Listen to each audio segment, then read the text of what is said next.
అన్ని ప్రాంతాలు సమగ్ర అభివృద్ధి అనేది చాలా చాలా అవసరం. సో అనంతపూర్లో ఆటోమోటివ్ వ్యాలీ, అనంతపూర్ కర్నూలులో రెన్యూబుల్ ఎనర్జీ వ్యాలీ, కడప చిత్తూరులో ఎలక్ట్రానిక్స్ మ్యానుఫ్యాక్చరింగ్ హబ్, కర్నూలులో డ్రోన్ సిటీ, ప్రకాశం జిల్లాలో చిగల కంప్రెస్డ్ బయోగ్యాస్ హబ్, ఇంకో పక్కన నెల్లూరులో ఇప్పటికీ అనేక diversified industries, air conditioning hub, భారతదేశానికే కాదు ప్రపంచానికి ఒక ఎయిర్ కండిషనింగ్ హబ్ గా నెల్లూరుని తయారు చేస్తున్నాం. రాజధాని ప్రాంతంగా వచ్చేగల క్వాంటమ్ కంప్యూటింగ్, ఉభయ గోదావరి జిల్లాలో పెద్ద ఎత్తున ఆక్వా ప్రోత్సహిస్తున్నాం. రిఫైనరీస్ కూడా వస్తున్నాయి, పోర్ట్లెడ్ ఎకానమీ వస్తుంది. ఉత్తరాంధ్రకు వచ్చేగల pharma, medical devices manufacturing, GCC, steel city ఇవన్నీ కూడా రూపొందిస్తున్నాం.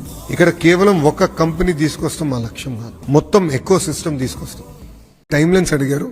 Google data center 3 years, Arcelor Mittal commercial production if not end 2028, first Q1 2029. Arcelor Mittal premier energy నేను అనుకుంటా ఇంకో నెక్స్ట్ ఇయర్ ప్రీమియర్ ఎనర్జీ అయితే 2026లో అయిపోతుంది. ఎల్జీ ఎలక్ట్రానిక్స్ కూడా 26 అనుకుంటా, 26, 27, 28 ఎల్జీ ఎలక్ట్రానిక్స్. ఇట్లా ఒక్కొక్క కంపెనీకి ఒక్కొక్క టైం లైన్ పెట్టుకుని వెళ్తున్నాం. ఎస్, ఏఎన్ఎస్ఆర్ సాలాపురి ఎస్ అంటే 2 years పడుతుంది.